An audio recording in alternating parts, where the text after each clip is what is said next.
Hello students, કેમ છો? મજામાં? હું રિંકેશ સર, તમારો મેથ્સ ટીચર, સ્વાગત કરું છું દરેક બાળકોનું આપણા ગુજરાતના ખૂબ જ સુંદર અને સરસ મજાના એજ્યુકેશનલ પ્લેટફોર્મ સમર્પણ એજ્યુકેશન હબમાં. તો ધોરણ 12 મેથ્સ એનસીઆરટી ચેપ્ટર નંબર 13 સંભાવના ચેપ્ટરમાં 3 સ્વાધ્યાય પૂરા થઈ ગયા છે. ઓકે, અને આ 3 સ્વાધ્યાયમાં જે છેલ્લું સ્વાધ્યાય છે તેમાં આપણે જે વસ્તુ બનેલા તે હતી સંપૂર્ણ સંભાવના અને બેઝનું સમય અથવા બેઝનું સૂત્ર. ઓકે, સંપૂર્ણ સંભાવના એટલે કે જ્યારે કોઈ ઘટના એ આગળ કોઈ ઘટનામાંથી પસાર થતી હોય, મીન્સ કે ઘટનામાંથી બી ઘટના ઉદ્ભવતી હોય, તો જે શરૂઆતની ઘટના છે તેને આપણે B1 B2 B3 લઈએ છીએ. એટલે કે ભાઈ બે ઠેલા છે, પહેલા ઠેલામાં બી લાલ ને કાળા દરા છે, બીજા ઠેલામાં બી લાલ ને કાળા. તો કાળો દરો પસંદ કરવા કે તો પહેલા ઠેલો પસંદ કરવો પડે. તો ઠેલા પસંદ કરવાની વાતચીત એ આપણી પહેલી ઘટના B1 B2 સમજ્યા ને. અને પછી દરો પસંદ થાય એટલે કે આવી રીતના કોઈ ઘટનાએ આગળ કોઈ ઘટનામાંથી પસાર થવું પડે, તો જે શરૂઆતની ઘટના છે તે આપણા માટે B1 B2 હોય છે. તો જ્યારે આવું કંઈ થાય ત્યારે સંપૂર્ણ સંભાવનાના દાખલા આવે છે. સંપૂર્ણ સંભાવના. અને સંપૂર્ણ સંભાવનાનું સૂત્ર માની લો કે સ્ટાર્ટિંગમાં બે ઘટના થતી હોય B1 ને B2, તો P ઓફ A નું સૂત્ર તો P of B1 into P of A by B1 plus P of B2 into P of A by B2. માની લો કે 3 ઘટનામાંથી પસાર થવું પડે ઘટના A એ, તો છેલ્લે આવી જશે plus P of B3 into P of A by B3. યાદ છે ને? પછી આ B1 B2 B3 એ શું છે? નિડર અવકાશનું વિભાજન. નિડર અવકાશનું વિભાજન એટલે તો જે B1 B2 B3 છે તો એનો યોગ કરવાથી આખો S હોવો જોઈએ, અને બેની જોડીમાં છેદ લઈએ તો કંઈ કોમન હોવું જોઈએ નહીં. તો આને કહેવાય નિડર અવકાશનું વિભાજન. અને આ જે ઘટનાઓ છે B1 B2 B3, આ તમામ ઘટનાની સંભાવના 0 કરતાં મોટી હોવી જ જોઈએ. સ્વાભાવિક છે 0 કરતાં મોટી હોય જ, પણ 0 નહીં હોવી જોઈએ. મતલબ એવો છે આનો કે 0 નહીં હોવી જોઈએ. સમજ પડે છે વાતમાં? 0 હોય તો પછી વિભાજનનો કંઈ મતલબ જ નથી. એ ઘટના B1 હોય, B1 ની સંભાવના 0 હોય તો B1 માં શું છે? કંઈ નહીં હોય તો જ 0 થાય ને. તો એને ભાગ શું ભજાવ્યો વિભાજનમાં? B1 એ. ક્લિયર છે? બેઝનું સૂત્ર શું હતું કે ભાઈ B1 B2 B3, માની લો કે B1 ની સંભાવના શોધવી છે એને સાપેક્ષે. B1 B2 B3 સ્ટાર્ટિંગમાં આવે તો બેઝનું સૂત્ર આવશે P of B1 by A. આપણે સૂત્ર લખવું હોય તો શું લખાય ક્રિસ? તો પહેલા P ઓફ B1 બેઠા, પછી B1 બાય A ને રિવર્સ કરો એટલે A બાય B1, ને છેદમાં જે પાછળ હોય તે પાછળ આવે A, ને છેદમાં આવશે P ઓફ A. યાદ છે ને? અને દાખલા બી આપણે બહુ બધા કરેલા અને થોડાક લેસનમાં આપેલા. લેસનવાળા દાખલાને બી આપણે ડિસ્કશન તો કરેલું જ હતું. અહીંયા કંઈ તકલીફ હોય તો કહેજો. ખાલી એક દાખલો મેં તમને વગર ડિસ્કશને કરવા આપેલો, તેમાં કંઈ તકલીફ? એક કે બે દાખલામાં કોઈ પ્રકારનું ડિસ્કશન નહીં કરેલું, પણ આવડી જાય એવા જ હતા. ઓકે ધ્રુવા, બોલ બેટા, શું તકલીફ પડી? બાકી છે લેસન? એમ બાકી છે હજી? ઉત્તરાયણના દિવસે શું કર્યું? પતંગ ચગાવ્યા? તો વાંચ્યું? તો આરામ? તો સુઈ રહેલો? તો કર્યું શું આને? ઓહો, ફિઝિક્સ કર્યું એમ કે? ભાઈ લેસન કરો ટાઈમ પર. પછી આમાં શું છે ખબર? પેરેલલમાં તમે નહીં કરશો ને પછી સમજ નહીં પડે, પછી ગૂંચવાઈ જશો. અને તમે તરત કરી નાખો ને તો વધારે સારી સમજ પડી જશે. પછી ગૂંચવાના ચાન્સ ઓછા થઈ જશે. સમજો, તરત કરવું જ પડે. આ ચેપ્ટર વસ્તુ જ એવી છે. એમ ઇઝી લાગે પણ તમે છે ને ગેપ લેહો ને પછી લોચા પડે. વિડીયો જોવાનો તો સમય તો પછી બગડવાનો જ ને. એવું છે ગેપ નહીં પડવા દેવો લેસનમાં. 24 કલાકમાં લેસન પટાઈ જ દેવાનું, કંઈ બી થાય. આ દાખલો બી આપણે કરેલો, પણ આમાં છે ને છેલ્લે મજા નહીં આવેલી. આમ આપણે જે કરેલું ને, હા જવાબ બી આવેલો. આપણે એક્ઝામ્પલની રીતે પછી આનો આન્સર લાવેલા કે આપણે આશરે એક એક્ઝામ્પલ બનાવી દીધેલું. યાદ છે ને? 2 છોકરી 2 છોકરા કે એવું કંઈ એક્ઝામ્પલ. ચલો, આ થઈ ગયેલો. ઓહો, આ તો આ તો બધું પેલું જ આવી ગયું. હરિયો આ. ચાલો કંઈ નહીં, ચાલુ કરીએ. ધ્યાન આપજો. જુઓ, એ સબસેટ બી છે અને 4 સોરી છેલ્લો ઓપ્શનને ગોળી મારો. 3 ઓપ્શનમાં P of A by B ની વાત છે. તો P of A by B નું સૂત્ર P ઓફ A છેદ B છેદમાં P ઓફ B. A છેદ B નો જવાબ શું આવે? એ સબસેટ બી એટલે એના બધા જ ઘટક બીમાં છે.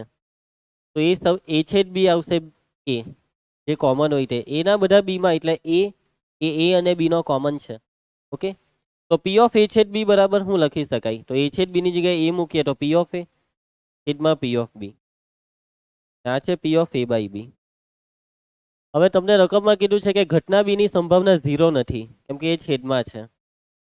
તો એનો મતલબ કે ઘટના બીની સંભાવના 1 અથવા 1 કરતાં નાની છે. હા, સંભાવના તો 1 અથવા 1 કરતાં નાની જ હોય, પણ 0 અથવા 0 કરતાં મોટી એવું નહીં, 0 કરતાં મોટી જ. 0 કરતાં મોટી ને 1 અથવા 1 કરતાં નાની, એટલે કે આ જે છેદ છે ને પી ઓફ બી તે 0 પોઈન્ટ સમથિંગ છે. હવે તમે છે ને, હવે આપણે અંશમાં પી ઓફ એ છે ને, પી ઓફ એ પણ 0 પોઈન્ટ સમથિંગ જ હશે, સંભાવના છે ને. હા, પી ઓફ એ 0 બી હોઈ શકે, 1 બી હોઈ શકે, 0 પોઈન્ટ સમથિંગ બી. પાછી અહીંયા એ સબસેટ બી છે, એટલે બી મોટો છે, એ નાનો છે, એટલે કે બી કરતાં એની સંભાવના તો નાની જોવાની. એટલે કે બી ની સંભાવના જો 1 હોય તો ઘટના એની સંભાવના 1 અથવા 1 કરતાં નાની હશે. બી ની સંભાવના 0.5 હોય તો એની સંભાવના 0.5 અથવા એના કરતાં નાની. એટલે એક વસ્તુ અહીંયા ફિક્સ છે કે પી ઓફ બી ની સંભાવના કરતાં પી ઓફ એ ની સંભાવના નાની જ હશે. હવે અહીંયા જુઓ, થોડાક લોજિકલ એક્ઝામ્પલ આપણે એવા લઈએ કે છેદમાં હું 0.8 લેમ અથવા 8 રાખો, તો અને ઉપર તમારે 0.8 કરતાં કંઈ નાનું લેવાનું, તો 0.6 લઈ લઉં. આ કેટલું થાય? 6/8. 6/8 થાય ને, એમ કેટલું થાય? 6/8 એટલે કેટલા કીધા? 3/4, એટલે એને પોઈન્ટમાં ફેરવાની. ઉપર નીચે 25 વડે ગુણો, 25 75, 0.75 થાય. તો જુઓ, મોટું આવે છે 0.75. પરંતુ બાળકો જુઓ, હું 1 કરતાં મોટી સંખ્યા વડે 0.6 ને ભાગું તો 0.6 ને હું 2 વડે ભાગું તો 0.3, એટલે કે 0.3 એ 0.6 કરતાં નાના. એટલે કે છેદ 1 કરતાં મોટો હોય ને તો ભાગાકારનો જવાબ અંશ કરતાં મોટો થાય. કેમ કે એકચ્યુઅલી અહીંયા 0.8 એટલે 8/10, ઉપર 10 વડે ગુણાય છે, તો અંશ મોટો થઈ રહ્યો છે. મીન્સ કે ઓકે, 8/10 એટલે 10 વડે ગુણાય. હા, એટલે ગુણાકાર કરવાથી છેલ્લે સાદું રૂપનો જવાબ આ જ મોટો થશે ને મતલબમાં. એટલે અંશ એમ જે છે તેના કરતાં એનો જવાબ મોટો થાય છે. સમજ પડે છે વાતમાં? ક્લિયર? એટલે કે આ લોજિક છે કે આ જે પી ઓફ એ બાય બી છે ને, તો આ પી ઓફ બી જે છે તે 1 અથવા 1 કરતાં નાનો હોવાથી, એટલે કે તમે 0 પોઈન્ટ સમથિંગ વાળી સંખ્યા વડે ભાગો ને તો આ ભાગાકારનો જવાબ એ અંશ કરતાં મોટો આવે. એટલે કે પી ઓફ એ બાય બી એ મોટું છે કોના કરતાં? પી ઓફ એ કરતાં મોટું છે, એટલે અહીંયા ગ્રેટર દેન. કદાચ હરખું બી થઈ જાય, જો નીચે એક્ઝેક્ટલી 1 લઈ લઉં તો હરખું બી થઈ જાય ને, એ ગ્રેટર ઓર ઇક્વલ. સમજ પડશે તમને? પાક્કું? અને જો છેદ P of B greater or equal to 1 હતે, 1 કરતાં મોટો, એટલે કે મીન્સ કે તમે કોઈ પણ રકમને 1 કરતાં મોટી સંખ્યા વડે ભાગો તો પછી આ જવાબ નાનો થાય, હે ને? હવે તમે 10 ને 5 વડે ભાગો તો જવાબ હું 10 કરતાં મોટો આવે? હા, 10 કરતાં કેવો આવે? નાનો આવે. હવે તમે અહીંયા 5 ની જગ્યાએ 0.5 વડે ભાગો તો જવાબ 10 કરતાં કેવો આવશે?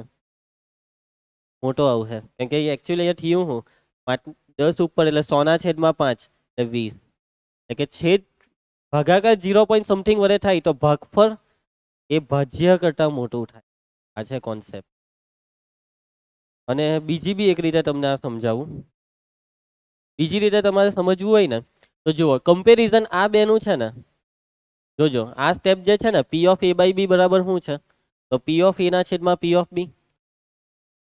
તો હું છે ને ઓલ્ટરનેટ કરું છું, એટલે બાજુ પલટ કરું છું. પી ઓફ બી ને અહીંયા લાવું તો એના બરાબર લખાય પી ઓફ એ ના છેદમાં પી ઓફ એ બાય બી લખાય આવું. તો કમ્પેરિઝન આ બેનું છે, પી ઓફ એ બાય બી ને પી ઓફ એનું. પી ઓફ બીની તો કંઈ જરૂર જ નથી. હવે પી ઓફ બી કેવા છે? 0 કરતાં મોટા પણ 1 અથવા 1 કરતાં નાના, બરાબર. પી ઓફ બી ની કિંમત મૂકી દેવો. શું છે? P of A open P of A by B less or equal to 1. અત્યારે આને જવા દેવો, આટલું છોડી દેવો, અને પેલી બાજુ લઈ જાઉં તો આવી ગયું. P of A is less or equal to P of A by B. આનો ઓલ્ટરનેટ કરી દો. ખ્યાલ આવશે તમને? આવી રીતે પણ તમે સમજી શકો છો. તો આ છે કેલ્ક્યુલેશન. અહીંયા ડાયરેક્ટ લોજિકલી લખ્યું કે હા, છેદ 1 કરતાં નાનો હોય તો આ જવાબ મોટો થશે. અહીંયા એક કેલ્ક્યુલેશન બી આપણે સેટ કરી દીધી. જુઓ આ કેલ્ક્યુલેશન કે કેમ આ જ મોટું, કેમ આ નાનું. ચાલો તો આગળ વધીએ હવે આપણે. આમાં તમને કંઈ ડાઉટ નહીં રહેશે ને હવે? પ્લીઝ, એ તકલીફ નહીં ને? ચાલો તો આગળ વધ્યા. વ્યાખ્યા નંબર 4. રેડી? જેનો પ્રદેશ યાદચ્છિક પ્રયોગનો નિરસ અવકાશ છે એવા વાસ્તવિક મૂલ્યોના વિધેયને યાદચ્છિક ચલ કહે છે. આ વ્યાખ્યા છે યાદચ્છિક ચલની. યાદચ્છિક ચલ. અત્યાર સુધી તમે યાદચ્છિક પ્રયોગ કરતા હતા. કોઈ બી પ્રયોગ, સમતોલ સિક્કાને ઉછાળવાનો પ્રયોગ, તે યાદચ્છિક પ્રયોગ કહેવાય. કેમ કે શું પરિણામ આવશે તે આપણે એક્ઝેક્ટ ચોક્કસપણે નહીં કહી શકીએ. સાચી વાત ને? પાસો ફેંકવાથી મળતા પરિણામ તે તો એ પણ કોઈ ચોક્કસ નહીં હોય. મીન્સ કે પાસો ફેંકવાનો પ્રયોગ કેવો પ્રયોગ છે? યાદચ્છિક પ્રયોગ. યાદચ્છિક પ્રયોગ એટલે ક્લિયર? એક્ઝેક્ટલી શું આવશે તે આપણને ખબર નથી, ગેરંટી નહીં આપી શકે કે પાસો ફેંકો 2 જ આવશે. જો શકુની શું બસ ભાંજે કિતને चाहिए 50 લે ચાલે. એવું તો નહીં થાય ને આપણે. મેં હમણાં આજે જ એક યુટ્યુબ પર શોર્ટ જોયો, આવું જ થતું હતું. કેટલા જોઈએ બોલ? એ 2 એટલે પાછા બોલ કેટલા જોઈએ? 4 એટલે આવ્યા. આપણે હા શોર્ટ બનાવી નાખીએ કે તો આપણે જ્યાં સુધી નહીં આવે ત્યાંથી પાડ્યા જ કરવાના, બાકીનું કટ કરી દેવાનું. ચાલો કઈ નહીં, વાયરલ થઈ જાય આવા શોર્ટ. બોલ આવું બધું કરવાથી આપણે વાયરલ થઈ શકે નહીં? કે થવું છે તારે વાયરલ? કરીએ આપણે કાલે, બનાવીએ એક્સપેરિમેન્ટ. અનિકેતને આપણે ચોથા માળેથી નાખવાનું નીચે, તો હોય જીવતો જ આવે, પણ નાખેલો હોય પહેલા માળથી. ચાલો ને પહેલા આપણે ડિસ્ક્લેમર કરવું પડે, ડોન્ટ ટ્રાય એટ હોમ. બરાબર. યાદચ્છિક ચલ અહીંયા પ્રયોગ નથી. યાદચ્છિક શું છે? ચલ. તો યાદચ્છિક ચલ કોને કહેવાય? વિધેય. યાદચ્છિક ચલ એ વિધેય છે. વિધેયને કહેવાય યાદચ્છિક ચલ. પણ કેવા વિધેયને? તો જેનો પ્રદેશ, વિધેયનો પ્રદેશ હોય ને, શું હોય? વિધેયનો પ્રદેશ હોય, સહપ્રદેશ હોય. તો જે વિધેયનો પ્રદેશ હોય યાદચ્છિક પ્રયોગનો નિરસ અવકાશ એવા વાસ્તવિક મૂલ્યના વિધેયને યાદચ્છિક ચલ કહે. કે શોર્ટમાં આ વ્યાખ્યા તમને એવું કહેવા માંગે. પહેલી એક વસ્તુ કે યાદચ્છિક ચલને કેપિટલ એક્સ વડે દર્શાવાય. વિધેયને તમે કેવું f of x, f of y, f વડે દર્શાવો, સ્મોલ એફ વડે. પણ આ વિધેયને આપણે દર્શાવીશું શાના વડે? કેપિટલ એક્સ વડે. તો કેપિટલ એક્સ છે યાદચ્છિક ચલ. કેપિટલ એક્સને યાદચ્છિક ચલ ક્યારે કહેવાય? જ્યારે એ વિધેય હોય. પણ આ વિધેય કેવું હોય? તો એનો પ્રદેશ હોય નિરસ અવકાશ એસ. પ્રદેશ શું હોવો જોઈએ? નિરસ અવકાશ એસ. પ્રદેશ હોવો જોઈએ નિરસ અવકાશ એસ. અને આ વિધેય વાસ્તવિક મૂલ્યોનું વિધેય હોવું જોઈએ. એટલે કે એનો મતલબ સહપ્રદેશ વાસ્તવિક સંખ્યાથી બનેલો હોવો જોઈએ. વાસ્તવિક મૂલ્યોનું વિધેય એટલે આન્સરમાં વાસ્તવિક સંખ્યા આવે છે. મીન્સ કે એનો સહપ્રદેશ હોવો જોઈએ R. X from S to R પ્રકારના વિધેયને યાદચ્છિક ચલ કહેવાય. જ્યાં એસ એ યાદચ્છિક પ્રયોગનો નિરસ અવકાશ છે અને આર એ કોઈ વાસ્તવિક સંખ્યા છે. આ છે યાદચ્છિક ચલની વ્યાખ્યા. તો જ્યારે પણ યાદચ્છિક ચલ શબ્દ આવે તો તમને એક વસ્તુ મગજમાં ક્લિયર હોવી જોઈએ કે આ તો વિધેય છે. કે વિધેય, વિધેયને લાવ્યા આપણે સંભાવના ચેપ્ટરમાં. શું લાવ્યા આપણે હવે? વિધેય લાવ્યા. ક્લિયર? ખ્યાલ આવી જશે. યાદચ્છિક ચલની વ્યાખ્યામાં સમજ પડી ગઈ છે? ચાલો તો આગળ વધીએ. અહીંયા એક એક્ઝામ્પલ આપેલું છે વિધેયનું, યાદચ્છિક ચલનું એક્ઝામ્પલ આપેલું છે. કે ચાલો એક સિક્કાને ક્રમશઃ 2 વખત ઉછાળવાનો પ્રયોગ વિચારો. ક્રમશઃ એટલે પહેલા 1 વખત ઉછાળ્યો, પછી પાછો 2 વખત. તો નિરસ અવકાશ એસ તો તમને ખબર જ છે. બરોબર. નિરસ અવકાશ એસ એ શું? પ્રદેશ. અને કોઈ પણ વિધેયમાં પ્રદેશમાંથી જ કિંમતો લેવામાં આવે. તો કે અહીંયા પ્રદેશની કિંમતોમાં શું છે? એચ એચ છે, એચટી છે, ટીએચ છે, ટીટી. એટલે કે તમે આજે એક્સ છે ને તેમાં આવું બધું મૂકશો, એચ એચ મૂકશો, એક્સ ઓફ એચ એચ. પછી એક્સ ની અંદર શું મૂકશો? એચટી મૂકશો. એક્સ ની અંદર શું મૂકશો? ટીએચ મૂકશો. એક્સ ની અંદર શું મૂકશો? ટીટી. તો આનો જવાબમાં કોઈ સંખ્યા આવવી જોઈએ. શું આવવી જોઈએ? સંખ્યા.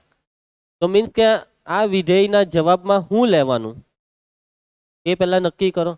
તો એક્સ કામ કેવી રીતના કરે છે આ વિધેય એક્સ? તો મેળવેલ છાપની સંખ્યા. એક્સ દર્શાવે છે મેળવેલ છાપની સંખ્યા. એટલે એક્સ ની અંદર એચ એચ મૂકો તો છાપની સંખ્યા જેટલી હોય તે અહીંયા લખો. કેટલી છાપ છે? આ 2. એચ એચ મૂકીએ એટલે આમાં 2 છાપ એમ.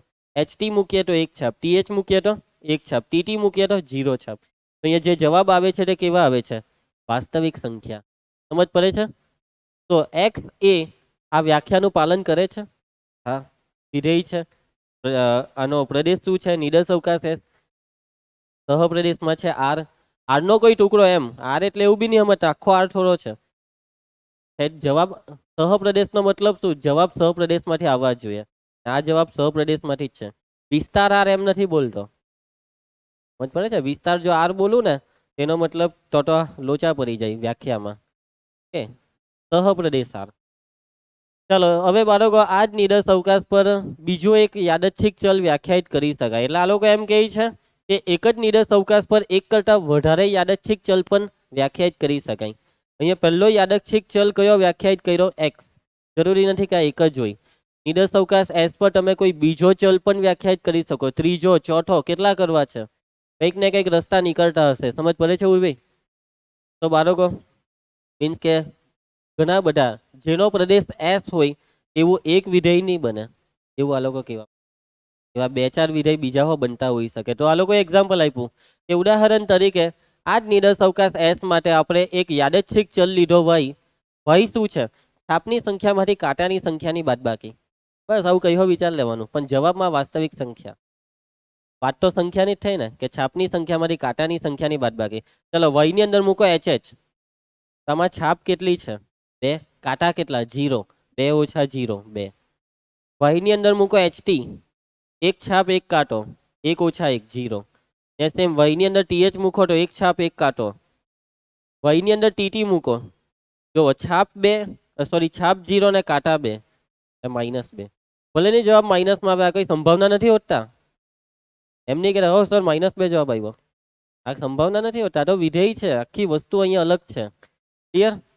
તો એક્સ અને વાય એક જ નિરસ અવકાશ એસ પર વ્યાખ્યાયિત બે જુદા જુદા યાદચ્છિક ચલ, એટલે કે બે જુદા જુદા વિધેય છે, જેનો પ્રદેશ શું છે ઉર્વી? એસ. શું છે જેનો પ્રદેશ? નિરસ અવકાશ એસ. ક્લિયર? અને આવા તમને કેટલા જોઈએ? 10, 20, 50. એક જ નિરસ અવકાશ પર તમે ધારો એટલા. અહીંયા લખી દેવાનું કે છાપની સંખ્યાના 2 ગણામાંથી કાંટાની સંખ્યાની બાદબાકી. છાપની સંખ્યાનો કાંટાની સંખ્યા વડે ભાગાકાર.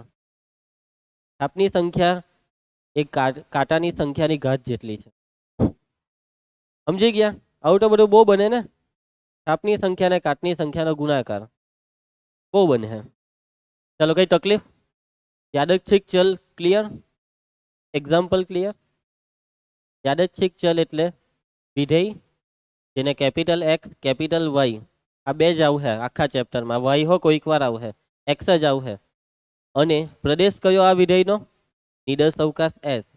સહપ્રદેશ વાસ્તવિક સંખ્યાઓ. વાત પૈતી. ચાલો દાખલા. ઉદાહરણ 22. એક વ્યક્તિ એક સિક્કાને 3 વાર ઉછાળવાની રમત રમે છે. સિક્કાને 3 વાર ઉછાળ્યો ક્રિસ, નિરસ અવકાશ એસ. સૌથી પહેલા આપણે નિરસ અવકાશ એસ લખી નાખવાનો. સિક્કાને કેટલી વખત ઉછાળવાથી? 3 વખત ઉછાળવાથી મળતો નિરસ અવકાશ એસ. બોલો, આ નિરસ અવકાશ એસ માં કેટલા પરિણામ આવશે? 8. HT cross HT cross HT. યાદ છે ને? પણ આપણે આ ક્રોસ ગુણાકાર કરી નાખવાનો છે. એચ એચ એચ, પછી આવશે એચ એચ ટી, હવે એચ ટી એચ, પછી એચ ટી ટી. હવે ટી થી ચાલુ કરો. આ બધામાં પહેલા પર ટી મૂકી દઉં. T H H, T H T, T T H ને ટી ટી. 8 પરિણામ લખાઈ ગયા. ચલો રકમને હવે આગળ વાંચીએ આપણે. પ્રત્યેક છાપ માટે આયોજક દ્વારા તેને ₹2 આપવામાં આવે છે. પ્રત્યેક છાપ 3 વખત સિક્કા ઉછાળ્યા. આયોજક એટલે સ્પોન્સર. સ્પોન્સર છે અનિકેત. અને રમત ચાલુ કરી છે આપણે પાર્થે. પાર્થે સિક્કો ઉછાળ્યો. કેટલી વખત ઉછાળ્યા? 3 વખત. તો છાપ આવી, સ્પોન્સર અનિકેત ₹2 આપે પાર્થને. એક છાપ લે ₹2 પકડ. 2 છાપ આવી, બીજી વખત બી છાપ લે ₹4. અને 3 વખત છાપ લે ₹6. ઠીક છે? સ્પોન્સર ફરી નહીં જતો. ચાલો, પ્રત્યેક કાંટા માટે તે ₹1.50 આયોજકને આપે છે. હવે આને સમજો. આયોજક દ્વારા ₹2 આપવામાં આવ્યા. છાપ આવે તો, ને કાંટો આવે તો તે આયોજકને ₹2 આપે. એટલે કે પાર્થ એ અનિકેતને ₹2. પાર્થ કઈ ખોટનો સોદો નથી, આપણે જ ફાયદામાં રહેવું ને. આમ ₹2 આપણને મળતા છે, બરાબર? કેમ કે જો સમસંભાવી પરિણામ છે, છાપ ની તો કાંટો કઈ બી આવી શકે. એટલે કે અહીંયા પાર્થના ચાન્સ વધારે છે. અનિકેત ખોટનો ધંધો કરે છે. કઈ નહીં, અનિકેત એમ કહે છે કઈ નહીં, ખુશ થઈએ, કોઈક દિવસ તો ખુશ થવા દઈએ એને. એવું જ વિચારેલું તું બરાબર છે. હું પૈસાનું શું મૂલ્ય, તું મિત્રની ખુશી માટે આપણા 6 રૂપિયાની બલી નહીં આપી શકીએ. અને માની લો કે 3 કાંટા આવ્યા, એક કાંટો આવે એટલે પાઠ આપી દે હની કે એટલે 1.5 રૂપિયા પકડ, 50 પૈસા નથી, જમા રાખ. 2 કાંટા આવ્યા તો એટલે ભાઈ અનિકેત 3 રૂપિયા, 3 કાંટા આવ્યા તો 4.5 રૂપિયા પાઠ અનિકેતને આપ. તો આવી કઈક ગેમ ચાલતી છે પાઠની ને અનિકેતની વચ્ચે. એક્સ, કેપિટલ એક્સ આવ્યો, કેપિટલ એક્સ. અહીંયા એક્સ આવે એટલે સમજી જજો. હું યાદ જ છે, ચલ આ હું સમજી બેઠો. હલા હલા, પહેલા એક્સ આલ્ફાબેટમાં આવતો હતો, પછી એક્સ સમીકરણમાં આવ્યો, પછી એક્સ જિંદગીમાં આવી ગઈ, હવે સંભાવનામાં બી એક્સ આવી ગયો. આ એક્સ તમારો પીછો નહીં છોડે. અનિકેત છે તારે કોઈ એક્સ નથી?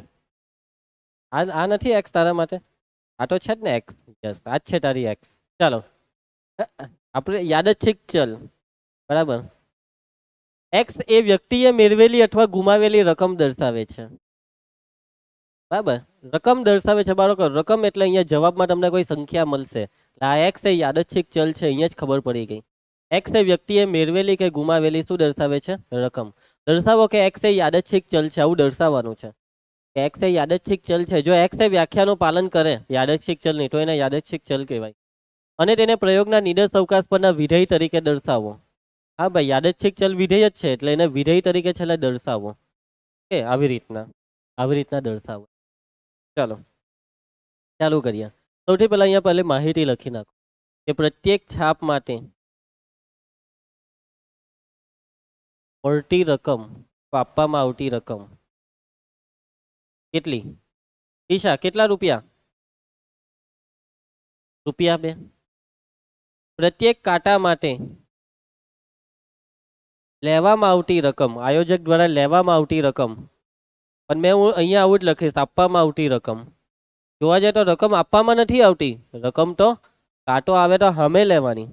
એટલે કે ₹1.5 અનિકેતે હમે લીધો, એનો મતલબ કે અનિકેતે -1.5 રૂપિયા પેલાને આપ્યા. સમજ પડશે? એટલે કોઈ એકને પ્લસ લેવો તો બીજાને માઇનસ લેવું પડે.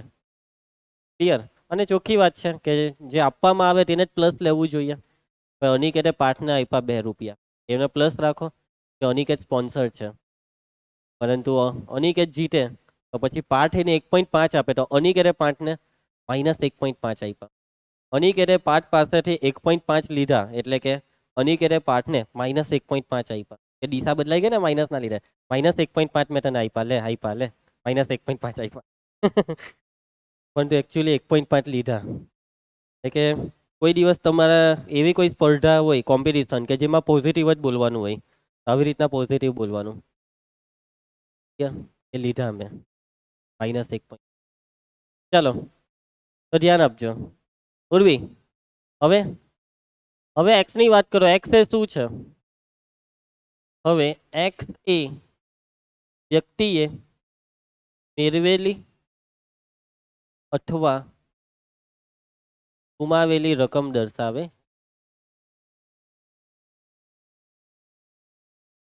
ચલો પબ્લિક, તો બાળકો 3 વખત સિક્કો ઉછાળ્યો. 3 વખત સિક્કો ઉછાળવાથી ટોટલ 8 પરિણામ આવે. આ 8 પરિણામમાંથી પહેલું પરિણામ આવે તો વ્યક્તિ કેટલા રૂપિયા મેળવશે કે ગુમાવશે? બીજું પરિણામ આવે તો કેટલા મેળવશે તે ગુમાવશે. એટલે 8 પરિણામ માટે આ જવાબ તૈયાર કરો.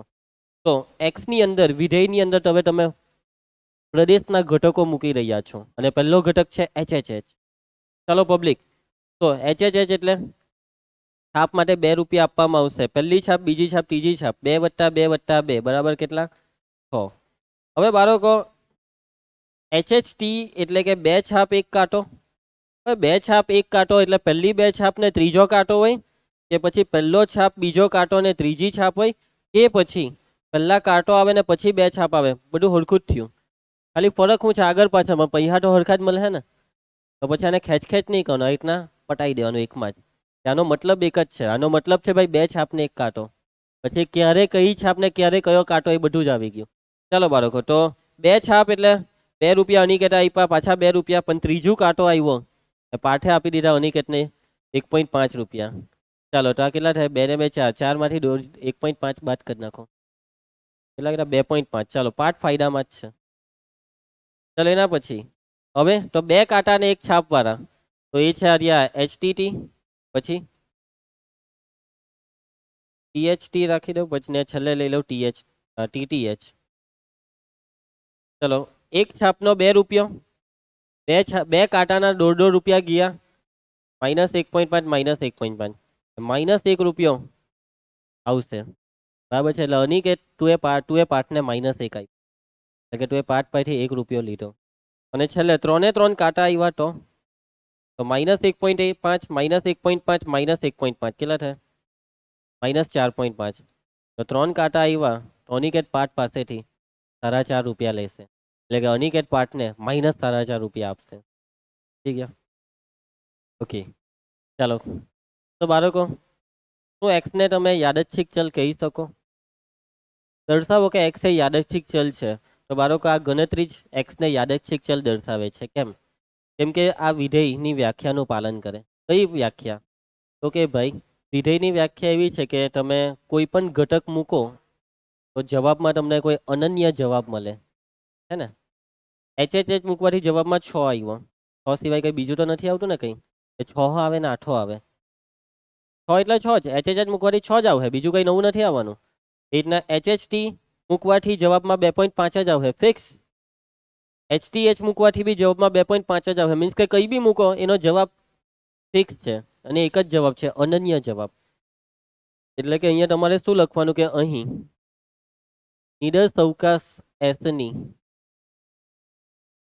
પ્રત્યેક કિંમતો માટે એક્સને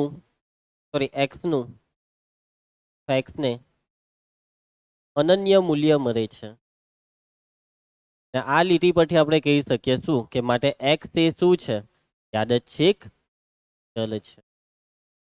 એક્સ એ વિધેયની વ્યાખ્યાનું પાલન કરે છે, એટલે એક્સ એ યાદચ્છિક ચલ છે. ચાલો અને તેને વિધેય તરીકે દર્શાવો. તો એક્સ ફ્રોમ S2, અહીંયા તમે છે ને વિસ્તાર લખી દેવો તો બી ચાલે, એવું જરૂર નથી કે આર જ લખવું. અહીંયા વિસ્તારમાં શું આવે છે?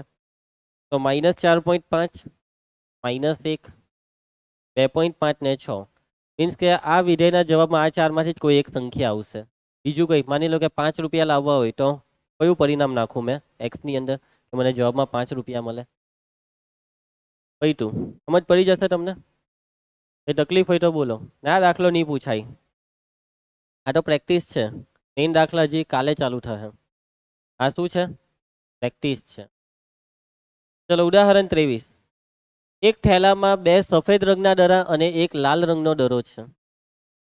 એક દરો યાદચ્છિક રીતે પસંદ કર્યો અને પછી તેનો રંગ નોંધીને થેલામાં પરત મૂકી દીધો. ફરીથી તે પ્રક્રિયાનું પુનરાવર્તન કર્યું, એટલે કે આ જ કામ પાછું કર્યું કે ભાઈ શું કર્યું, એક થેલો છે, 2 સફેદ ને એક લાલ રંગનો દરો. એક દરો પસંદ કર્યો, પછી રંગ નોંધીને પાછો મૂકી દીધો, ને પછી પાછી આ જ પ્રક્રિયાનું પુનરાવર્તન એટલે પાછો દરો પસંદ કર્યો. જો એક્સ એ બંને વખત યાદચ્છિક રીતે પસંદ કરેલ લાલ દરાની સંખ્યા દર્શાવે તો એક્સનું વર્ણન કરો. એટલે કે અહીંયા દરાની પસંદગી એક પછી એક 2 વખત થઈ. પહેલી વખત દરો પસંદ કર્યો, રંગ નોંધીને મૂકી દીધો કે કયો રંગ આવ્યો, લાલ આવ્યો કે કાળો આવ્યો? નહીં, સફેદ આવ્યો કે લાલ આવ્યો? સફેદ ને કાળો 2 દરો છે, તો યાદચ્છિક રીતે લેવો તો કાંટો સફેદ કાંટો લાલ કંઈક તો આવે. નોંધી લીધો, હા સફેદ આવ્યો, મૂકી દીધો, મિક્સ કરી દીધું, પાછો હાથ નાખો, કયો આવ્યો? પાછો સફેદ આવ્યો, પાછો લાલ આવ્યો, કઈ બી આવી શકે ને? તો મારો કોઈ એક્સ એ સંખ્યા દર્શાવે છે. એક્સ એ શું દર્શાવે છે? સંખ્યા. કયા દરાની સંખ્યા? લાલ દરાની. લાલ દરો પહેલી વાર નીકળે, બીજી વાર બી લાલ નીકળે, કદાચ 2 વખતે નીહો નીકળે, કેમ કે અંદર બીજું હો ગઈ છે લાલ હાથે. તો બધી શક્યતાઓનો વિચાર કરો. એક્સનું વર્ણન કરો, એક્સનું વર્ણન કરો, એટલે આગળ કર્યું તે જ કરો. ચાલો ચાલુ કરો. હું લખો સૌથી પહેલા નિર્દેશ અવકાશ. તો સફેદ દરા કેટલા છે? અનિકેત સફેદ દરા 2, લાલ દરા કેટલા છે? 1. બરાબર, આ સફેદ દરા 2 છે ને, સફેદ ને ઇંગ્લિશમાં કહેવાય વ્હાઈટ, એટલે કે W. હવે 2 છે એટલે W1 ને W2, અને લાલ દરા એટલે રેડ. હવે એક જ છે એટલે R. ક્લિયર? પૂછવાતા નહીં. તો નિર્દેશ અવકાશ S બોલો. અહીંયા કેટલા દરાની પસંદગી થાય છે? એક પછી એક 2 દરાની. માની લો કે પહેલો દરો કયો આવ્યો? સફેદ, અને સફેદમાં બી 2 છે, એટલે પહેલો સફેદ આવ્યો કે બીજો સફેદ? માની લો કે પહેલો સફેદ દરો, 3 દરા છે ટોટલ, W1 W2 ને R. પહેલામાં 3 દરા છે, W1 W2 ને R. તો પહેલો દરો W1 આવે તો બીજો દરો, તો W1 ને પાછો મૂકી દીધો છે, તો બીજો દરો બી એ જ W1 આવી શકે છે. માની લો કે પહેલો W1 ફિક્સ છે, પણ બીજો દરો હવે W1 ની જગ્યાએ W2 આવી શકે. W1 ફિક્સ છે ને ત્રીજો દરો લાલ બી આવી શકે, R. ક્લિયર? માની લો કે પહેલી પસંદગીનો દરો W2 છે. કયો છે? W2. તો બીજી પસંદગી W1 હોઈ શકે. પહેલા W2 ને પસંદ કર્યો તો હવે W2 ને અંદર મૂકવાનો બી છે ને પાર્ટ, સોરી ધ્રુવ, ખ્યાલ આવે છે બેટા? W2 ને અંદર મૂકીએ તો પાછો W2 આવી શકે છે. હા, પહેલો W2 પસંદ થાય તો પછી લાલ બી પસંદ થઈ શકે. ચલો, પહેલો લાલ પસંદ થયો હોય તો બીજી પસંદગી સફેદની. પહેલો લાલ પસંદ થયો હોય તો બીજી પસંદગી બીજા સફેદ દરાની. પહેલો લાલ પસંદ થયો હોય તો બીજો લાલ પસંદ થઈ શકે, કેમ કે પહેલો લાલ દરો પસંદ કરીને પાછો મુકાઈ ગયો. આના સિવાય કોઈ આવી શકે ના. ચાલો, એટલે કે આ બધા પરિણામને તમે એક્સમાં નાખો, એટલે હવે એક્સ ની વાત કરો. એક્સ શું છે? ચાલો બોલો, એક્સ શું છે? અહીં એક્સ એ લાલ દરાની સંખ્યા દર્શાવે છે. શું દર્શાવે છે? લાલ દરાની સંખ્યા દર્શાવે.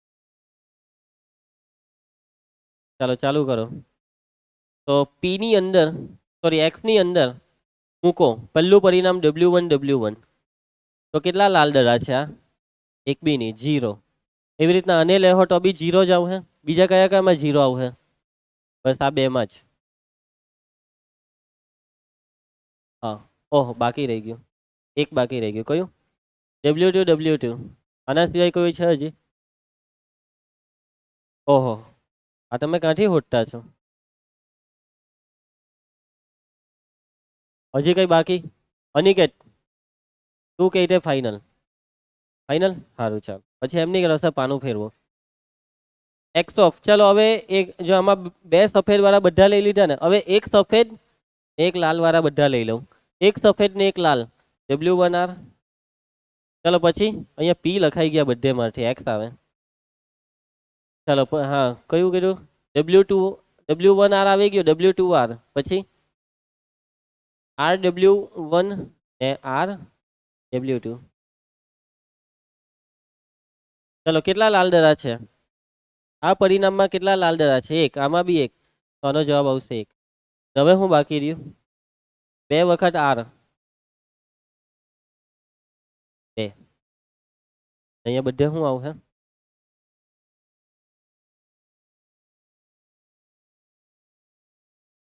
ચાલો, તો યાદચ્છિક ચલ એક્સનું વર્ણન કરો. અહીંયા એક્સ એ યાદચ્છિક ચલ છે એવું તમને નથી કીધું, તો સૌથી પહેલા આપણે લખીશું અહીં થાય શું છે. તો અહીં નિર્દેશઅવકાશ S ની પ્રત્યેક કિંમતો, કેટલી કિંમતો?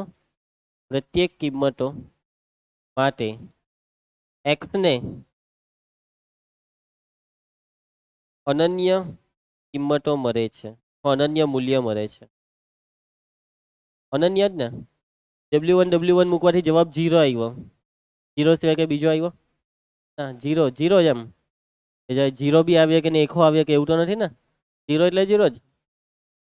એટલા W1R માટે જવાબ ફિક્સ છે, 1 એટલે 1 જ. અનન્ય જવાબ કેવો છે? અનન્ય. માટે એક્સ એ શું છે? એક્સ એ યાદચ્છિક ચલ છે. એવું ચલ છે? યાદચ્છિક. પટી ગયો દાખલો, થઈ ગયું એક્સ નું વર્ણન. આનો વિસ્તાર તમારે લખવો હોય તો શું આવે વિસ્તારમાં? 0 આવે, 1 આવે ને 2 આવે. 0 1 2, 0 1 2.